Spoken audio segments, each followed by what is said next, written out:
morning, good afternoon, and good night. My name is Mar Fox Jr. This is Become the Podcast. How do you become anything? You dream, you declare, you commit, and success is your next breath. Just got done working out, kind of tired, so I noticed I don't talk as fast because I'm tired. So everything kind of slows down, which I think is a good point. And this is the random thought, but I've always believed that if you have trouble going to sleep, if you have, some anxiety, some nervousness, if you have a little stress, envy, jealousy, negative traits, I believe that working out gets rid of all the energy that it transforms into those negative traits. So when I was younger, and even now, even today, if I got into an argument with my wife, or if I got upset, I was always told to stay at home, right? So, in movies and maybe in real life too, people get upset and they leave. They go to the bar, they go with their friends, they go to some sort of safe haven or some place where they can, blow off some steam.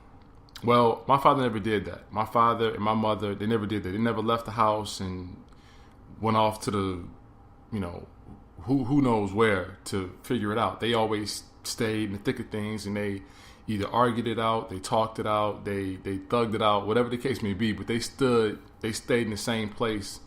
And then I had to experience that tension, but I also got a chance to experience the breakthrough, right? And so when I would get mad, I wouldn't leave. I would just stay there. But every now and then, basketball will call, right? So maybe I had a session, or maybe I had practice, or maybe I had a camp, or I had something that kind of took me away from the argument. And so I would go and I would work out, and I would come back exhausted, just drained. And I noticed that every time I came back to the house, I wasn't mad anymore, right? I wasn't mad anymore. I was able to think more clear. I was able to be more rational, more patient. I completely transformed. And throughout my life, I saw this consistent pattern of every time that I've gotten mad and had an opportunity to go do something that's physical, right? Get rid of some physical energy, I would always come back kind of refreshed. And what I realized, or what it taught me, is that throughout the day, and throughout the week, we're going to generate a lot of energy, right? We're going to generate a lot of energy. That's just what we do. But you only need a certain amount of energy to be functional, right? And if you have too much energy and you don't find a way to get rid of it, that energy has to find a place to go. So if you're not intentional about placing your energy into certain things, whether it's work, family, hobbies, if you're not intentional about placing that work or that energy into a specific capacity, it then goes where it wants to go. And that might go into the area of stress. You might be going through something, and instead of not worrying about it because either you can do something about it or you can't, or it's going to be taken care of, you allow that energy to convert into stress. So the energy, instead of being used to go work out or something like that, so you just basically need what you need, right? That energy becomes stress. Or that energy might become nervousness. You get nervous, that nervous energy. Sometimes you got to work that nervous energy out. So now I'm going into the situation. All I need is what I need. Or maybe you have, you're at the workplace and you got all these people around you who are maybe accelerating and moving up or whatever the case may be. And you're doing all the things they're doing, but they seem to be reaping the benefits. Okay. Well, if you don't find a place for that extra energy can become jealousy, it can become envy. It becomes negative. You ever been so tired? Not tired because like physically tired that you say sometimes to people like, I don't have time to be upset with you.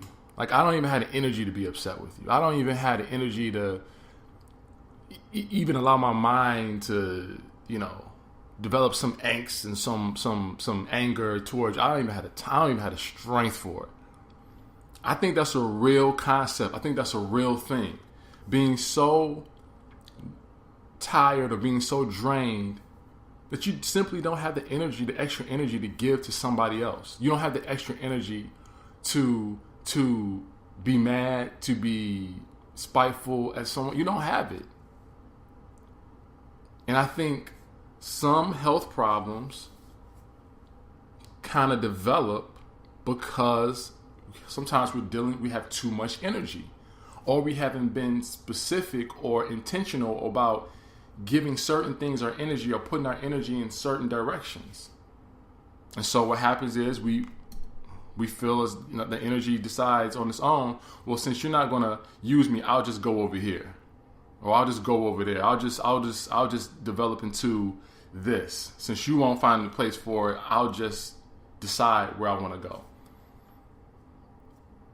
And sometimes we get jealous and we don't even know that we're jealous. We sometimes we act negative. We become negative and we don't even realize it. It almost creeps up on us. It takes for somebody else to tell us like, yo, your vibe is off. Your energy is off. And then at that point we're like, is it?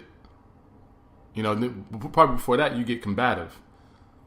And then once you kind of calm down, then that's when you say, well, like, really?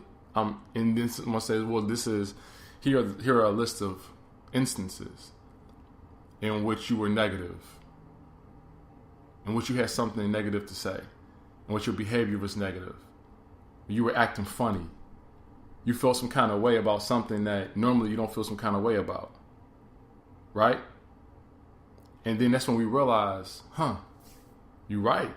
But now, do we understand why? And I think one of the reasons why is because we don't get rid of the extra energy. Sometimes working out in the morning, you get rid of the extra energy. Now you need the perfect amount. Now you have the perfect amount of energy you need to do your job, to deal with your family, to deal with the highs and lows, the peaks and valleys of the day. And you don't have to worry about that energy being converted into something else because you're using all the energy for good. Something to think about. I'm not saying it's the end all be all truth. I know that it works for me. I know that the more that I work out and I feel like I'm moving in slow motion, I want to move in slow motion. I want to see life move slow. Even if I'm having a bad week, I want to see life move slow so I can figure out where are the hidden gems, where are the wonderful life lessons. What is this moment trying to teach me? So when life moves too fast, you can't read. It's like I tell my guys when you're playing basketball, if you jab too quick, the defender can't respond to it and you can't read the defender. Sometimes you got to do that jab a little slower. Sometimes you think you're moving slow, but that slow movement makes the defender think they got you. And when if the defender thinks that they got you, that's when you can read the defender and then take advantage of their footwork or their body position. Same thing in life. When we move too fast, sometimes we can't see what's in front of us. We can't read what's in front of us. So it's necessary to slow down. And so that's a product of working out, being physical, running, jumping, wrestling, biking, shooting, whatever you do. Martial arts, mixed martial arts, boxing. Just being active, man. Get rid of some of that energy. So when you're all done, all you got is what you need. You sleep better. And I think you become more efficient. Because now instead of doing something silly, you're too tired to do anything else. You're too tired to do anything silly because you use all your energy up for what you needed. That was your family, your work, personal life, so on and so forth. So here's the thing. I wanted to double back on yesterday. And my yesterday's podcast was why you before you accept before you accept advice, you need to look for some credentials. You need to see the credentials. And I talked about you can't, if you start accepting advice from everybody,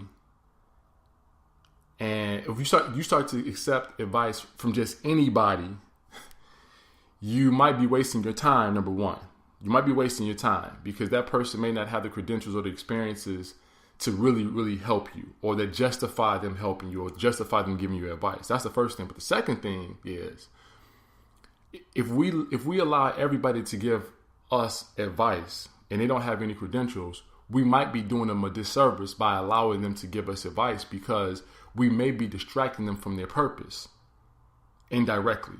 Meaning, if I allow this person to give me advice, and then I say, hey, what's your credentials? And they say they have none, or they watch somebody do something, right? Well, they, in their attempt to be useful, in their attempt to be valuable, in their attempt to live a purpose-driven life, they may be actually distracting themselves from their purpose by operating outside their lane.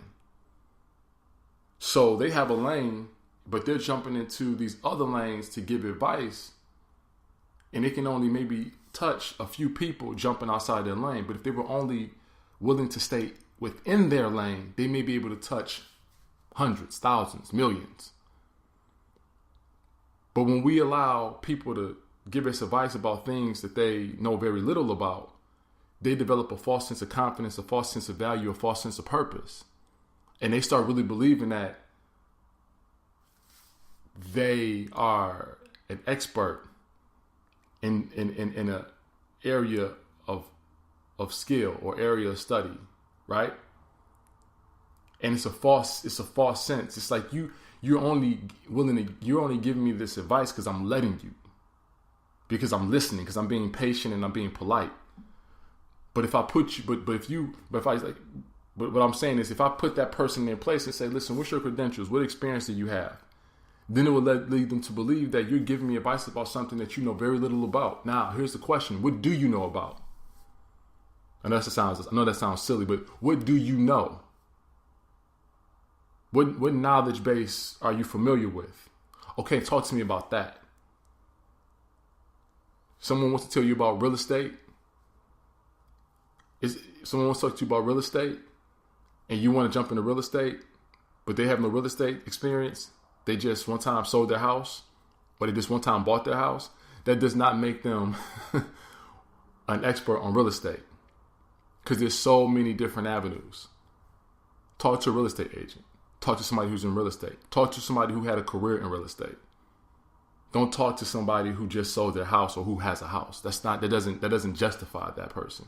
Talk to somebody who's studying to be a real estate agent. They can rap with you because they got to study, they got to pass tests, and they got to get a license and things like that. So they're probably digging deep, and they probably know all the ins and outs. They're probably learning about all the different types of real estate opportunities. So they could probably give you some pretty good knowledge. But if you're just talking to somebody who one time had a house, who got a house or something like that. I mean, talk to people who flip houses. Talk to that person. Maybe they can tell you something. But just the person who just has a house, or who had a house, or who bought a house, or who just sold a house, and just, nah, man, we can't talk about real estate. But what can we talk about that you really, really, really, really know? Let's rap about that. And so with that being said, holding people accountable sometimes and letting them know, like, listen, man, you need some credentials to rap with me about if you want to give me advice. That holds people accountable. And now people have to ask themselves, do I know? What do I know about? Like, what do I have a strong knowledge base in, strong instincts in? Let me stay in that lane, because I could possibly help more people than jumping outside my lane and diving into things that I know very little about. Which leads me to my next point, which is where I want to come back to. I wanted to double back and make this kind of complete this concept. We can talk about it all, right? We can talk about it all. Giving advice is something very intentional, but to have a conversation about anything, we could do that. We could have a conversation about real estate. You can tell me what you know, I'll tell you what I know. right? You can give me your opinion about real estate. You can give me your opinion about what locations are the best locations. You can give me your opinion about what areas you think will appreciate and depreciate. We can have tons of dialogue about that, and the conversation can go wherever it's going to go. But then when I ask until I ask you, hey, can you give me some help? Can you give me some advice? That's where things have to become a little bit more, discriminatory. That's when I have to kind of fall back a little bit. Because at that point, I have to figure out, do you have enough life experiences? Do you have enough knowledge? Do you have enough in your bag to help me navigate through this sophisticated, complicated situation? And if by way of the conversation I feel they do, then let's rock. But if not, don't be offended. Don't be offended. It's as simple as that. We can talk about it all. We can talk about it all. But at some point, we have to decide who knows what. And what justifies what you know. Is it tons of experience? Is it a robust resume? Is it a degree? Is it years and years of experience, certifications, licenses? Talk to me, right? And then from there, I can decide whether or not I can use this person as a resource. Because absolutely, we can talk about it all, and we can watch things from a distance and have an opinion, right? You can watch something from afar and have an opinion. Yeah, that's 1 second. Okay. Alarm clock was going off. We can watch things from afar and have an opinion. But just because you watch things from afar doesn't mean that you were close enough to really understand the ins and outs well enough to give somebody advice. Like, if you watch somebody suffer from drug addiction, right? And you could think about the most extreme measure. Like, I'll watch somebody overdose on drugs. Or I watch somebody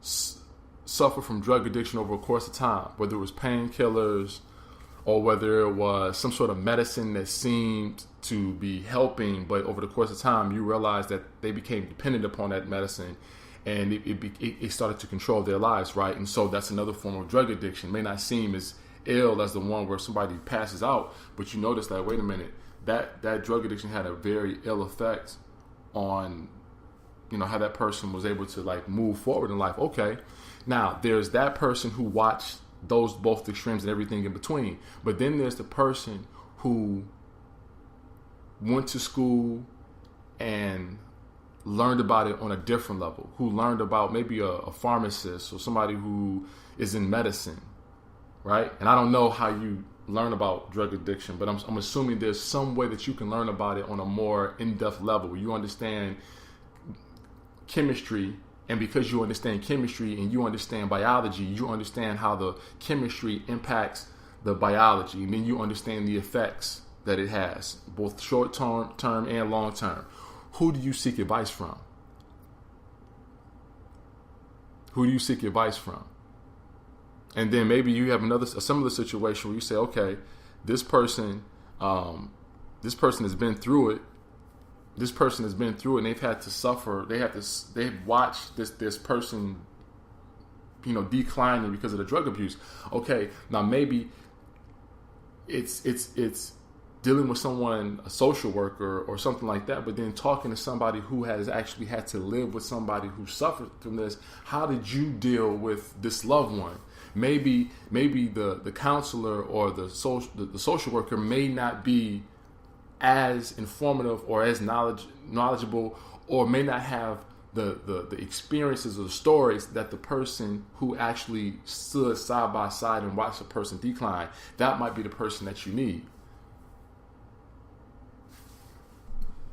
So there's these different levels to who do we seek out for advice, but it's all on you. But going back to my original premise of this podcast is we can talk about it all. We can have conversations about everything, any and everything. Give me your opinion, I give you my opinion, right? But as I'm doing that, I'm measuring that person up to see what significant experiences had they had. And if I'm going through something for real, can I now use that or use this person as an opportunity to hopefully make a complicated concept more simplistic? And if I choose to have this conversation about whatever it is we're talking about, and at the end of it, I'm a little unpacked, a little undone, I'm not convinced that this person knows as much as another person who may be certified, licensed, degreed, or in the work, then I just take my question somewhere else. It's not a diss. It's not disrespectful. It's not being arrogant.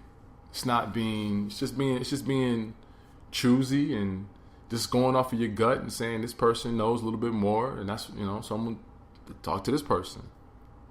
Simple as that.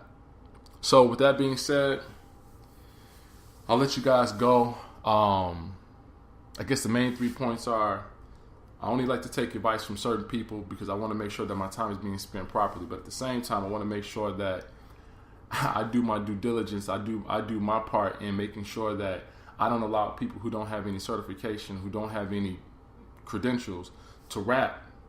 Because if no one holds those people accountable, then everybody starts to believe that they are expert in areas that they really aren't experts in, right? And the other part of that is we can talk about it all. But when it comes to giving advice, that's when things become a lot more. That's when we become a little bit more strategic in making sure that whoever we're taking advice from, it makes sense. So with that being said, we're going to end this podcast. Greatness lives on the edge of death. I am not afraid to die. I will fight for my dreams. I will celebrate my dreams, and I will die for my dreams. Thoughts are things, and everything starts off as a thought first. My name is Marv Fikes Jr. Usually I give you like the points in a couple of words, but the points are too long. But we could talk about it all. But when it comes to giving advice, that's when we have to be more discriminatory. Hope that makes sense. Marv Fikes Jr. Done.